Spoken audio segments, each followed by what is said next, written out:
Assalamu alaikum. Alhamdulillah. Bismillah, alhamdulillah, wa salatu wassalamu ala rasulillah. I'm so honored to stand in front of you all here, and I would say thank you to each one of you for taking your time and be part of this lovely function. This function is for you, actually. For you who've been trying to create a difference in people's life, creating a difference in your societies, your home, the world at large. We had over 27 different nationalities yesterday only participated in the Congress, with over 250 participants, which is something really noticeable, something really I feel good about, because usually when you talk about energy and water, you don't get that much excitement. And you won't see people sticking almost up to for the continuous 14 hours trying to learn and transfer the lesson they have learned and acquire a new knowledge and find ways and means to do something good to the society. Probably those of you who were with us yesterday and the day before have noticed almost each single speaker spoke. They spoke from their heart. And they really spoke to create a difference, whether through the know-how the companies having or through their foundations which they have created. And the beauty was, people start to talk about the bigger picture, about the world, and the importance of doing good to the beautiful planet called Earth.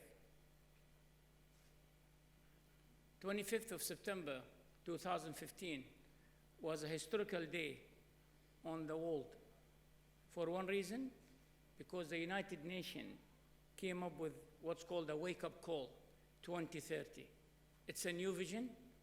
They say, hey, the whole world, we need you to wake up because there's something serious going around and you cannot fight it alone as the UN, but if we really united together, then we can create a difference. That wake-up call called the 17 Global Sustainable Development Goals. And I remember February of 2016, I issued a small, or I've written a small book, came to the existence called I Am Committed to the 17 Global Goal. And under each goal, I have shared my personal experience and how, as an individual, can make a difference. For one reason, to say that each one of us is gifted somehow. It is you to discover the gift within you. You are a masterpiece, but if you don't have a self-esteem, if you don't have self-approval for yourself, how you can change the work culture? How you can change being a good parent? How you can change being a good father or a mother? How you can change your leadership style? How you can change the company? How you can adapt to what's going on in the world? So we're looking for history makers, committed people, global shapers who think at the bigger picture, holistic view, helicopter view of what's going on. Living in silos is no more. And I said it, and I want to say it loud and clear again. Coronavirus is a good example of the beauty of unity, the beauty of coming together, the beauty that living in silos can never exist. You can never claim that I'm a superpower and no one can defeat me. Those days have gone. It's just a hot air, hot balloon, if you still believe in that. We have to believe in a big picture. We have to believe in the beautiful world. The world is too big to accommodate us. Please don't get so much driven by the media. That so much can we do. I would say it's the other way around.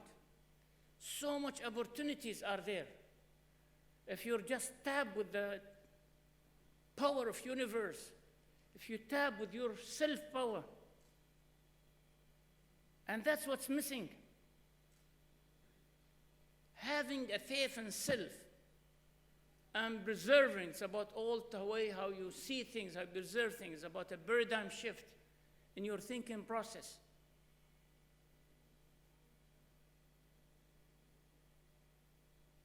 I was really so happy. If you remember the last Congress, when I stepped up here on the podium and I said, you know what? Give me a promise that the following morning, you're going to wake up and say thank you. Just say thank you. And you just choose the person or Almighty or the universe or the road or anyone. The first thing you do is just open up your eye. When you open up your eye, say, you know, thank you, parents. Thank you, daughter, for being my daughter. Thank you, boss. And you see the difference in you. I was really overwhelmed by the emails and the direct messages I received through my smartphone from most of the participants. And some of them, they told me, you really made me to tear after leaving the program, and started crying in the car. Could not wait for the morning to come to say thank you, and started to say thank you. And there was a lady among us last time, and she said, you know what? The first email I dropped, it was early, about 7:15 in the morning. And I said, thank you to all of my staff for being my staff. Thank you for being a great heroes within the company. She said, Rashid, you can never imagine the amount of response. Almost no one was left in the company without referring back to me, saying, Mom, thank you so much for saying thank you to us. We'll be still loyal to you, and we love you, and we love the company. And you will see the best out of us. Isn't that something nice? Sometimes, you know, we underestimate the value of the human side of us. We underestimate the energy within us, which can make a big difference in the world. And this is what we're trying to do. We're not trying to teach you technical here. We're not trying to teach you theories. You are better than nobody else, I would say, outside when it comes to the engineering theories and management, technical, but we're trying to come back to square one. The humanity is melting out there, has become like a candle. It is, as I said yesterday and the day before yesterday, it's only 2 hours traveling to one of the Asian countries from Dubai, or from Sharjah now, or most of the Emirates now. And you could see the suffering of the people. But unfortunate, when old leaders are asked what keeps you awake at night, and you know the response is innovation, economy, shareholders, the value, blah, blah, and the list goes on.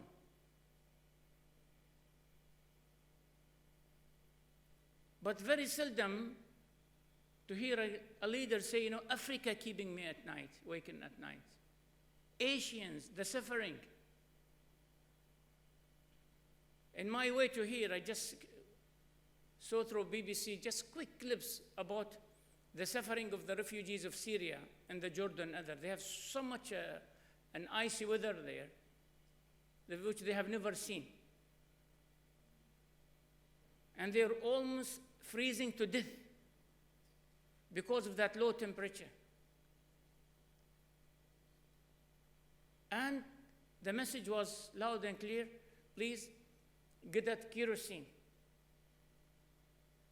Get us something to be cold, to be warm enough. We are dying here. Very pathetic. Yet we're talking about the 5G, artificial intelligence, and how you can do things through the apps.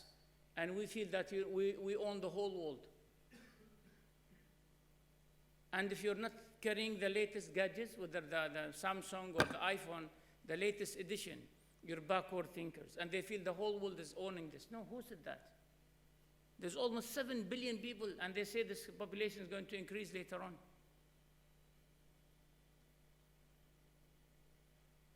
How much we are ready for that? How much commitment we have? What are we teaching the children? Consume more? Do less? I don't know. If you notice, in every corner of this big globe called Mother Earth, there's a suffering. You could be the most advanced nation in the world. You could be the manufacturer of the whole world. Look at China now. People are locked to be dead, to die inside their rooms. They're locked, literally locked. And you're talking millions here. The media will never tell you the truth, always. Keep this in mind. The media wants to be so much psychological than logical person. So where's the medicine? Where's the hospitals? Where's the doctors? Where's the arms? Where's the army? Where's the money? Where's the wealth? In a couple of minutes only, the whole world, and still could not find the small, tiny, unseen things called virus. And they're still wondering. And every morning, what? We're just waking up. Oh, it is discovered in London now this morning. You know what? Oh, it was in France. Day before yesterday, it was in India. And it was that in somewhere in South Africa. And we're just waiting about where this virus has reached. And what are we going to do about it? We still, as I keep saying, underestimating what this virus is doing to the whole globe now. From every corner of the globe, you will see, if things carry on. So there is no better time than now where we get united together, build on the human value system. You see, the challenge when you don't have a written speech, sometimes you forget about the whole thing. I was reminded by Latif now that I was supposed to speak about something different, I swear. Am I too? Yeah? And this is the bad thing when you have a management, you keep saying, yes, sir, yes, sir. You know, and that's the bad thing. Sir, where are you, Latif? Congratulations, you're fired. All right? All right, so honestly speaking, because what? The last time when I said, let's start up the morning by saying thank you, and the feedback, I was overwhelmed. I thought, you know what? Let me this time speak about our goodness and is our greatness. It's not never been the other way around. So you can never say our greatness is our goodness and our goodness. No, it is always, this is the right sentence. Your goodness. And the reason I'm saying this, because I was caught. Latif, can you go to the next if you're still around? Yeah? All right. This is me, believe it or not. I was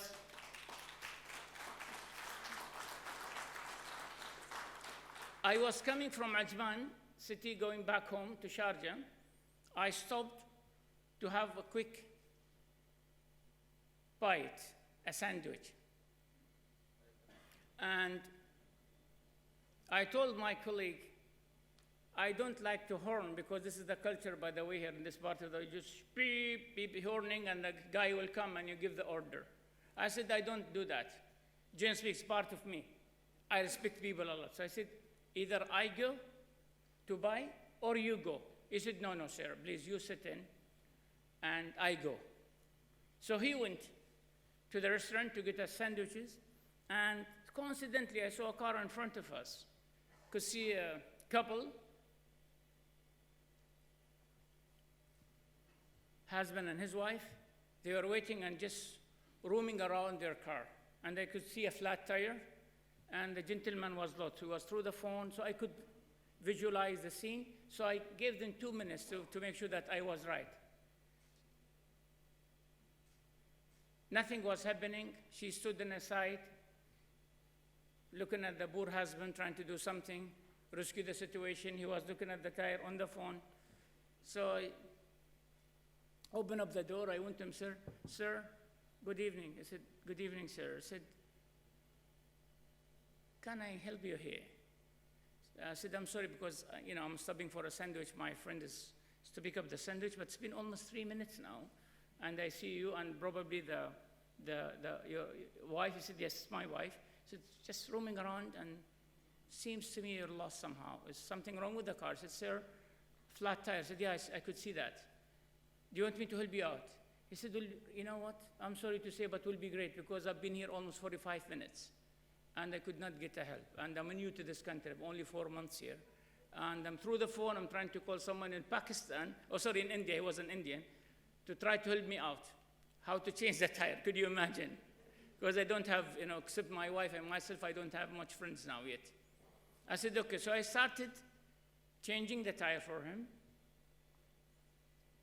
A media guy was there coincidentally while I was on the job, if you would, in a way. And he took, then he was waiting, the gentleman, till I was done with the whole mission. And he came to me and said, sir, you're Dr. Rashid? I said, yes, I'm Rashid, yes. He said, I'm so-and-so work on the media, so you've done a great job in front of my eyes here. I said, thank you very much. He said, can I share? I swear to Almighty. He said, can I share the picture with my friends and colleagues? And thought he was going to share it with his friend, just to say I met Rashid, what's up, because he shook hand and we took a picture. So I thought that picture was going to be shared. It happened the other way around. So he showed this picture to the whole circle, and it came to the notice of the media, and the media spotted the chairman of SIWA doing something here. At least, finally, after 6 years of suffering, we got the man doing something good for the society. All right. So I was right. So I was caught doing something good, at least, right? So it was in the media. And it got, if you have noticed, in a couple of languages, right? And it went like, as they say, viral, right? When the social media and other, and I start to receive a lot of calls. I swear I never knew because I was in Singapore on a business trip. And so many messages came to him, chum, chum, thank you, sir, blah, blah, blah, we're happy with you. And then I got the news that I was there on the news, right? But it's not about you being in the news, because you could be also for a bad causes. But when people catch you doing something really good for the human, and you create that difference. People felt, a gentleman with this level, why should he come and change a tire for an expatriate whom doesn't know?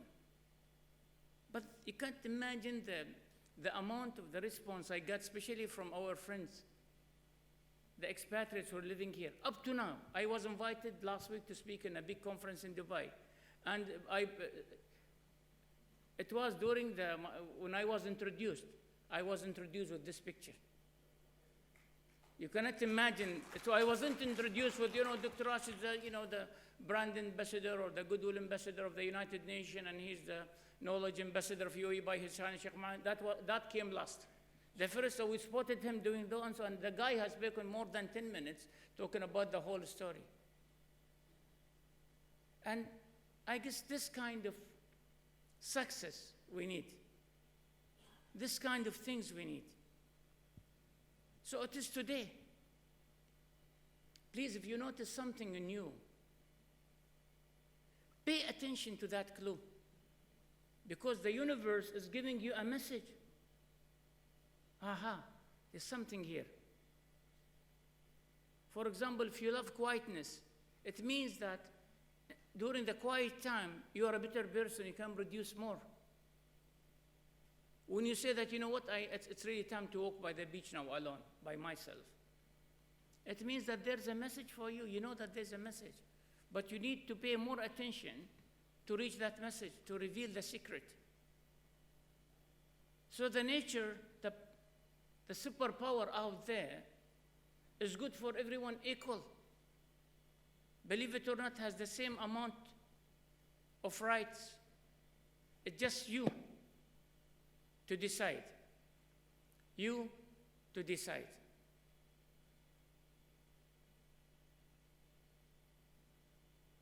Do you want it to keep running? Because we have time for raffles, for recognition too, right?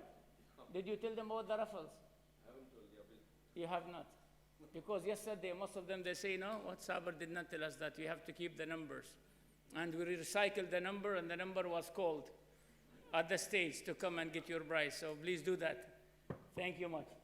Thank you.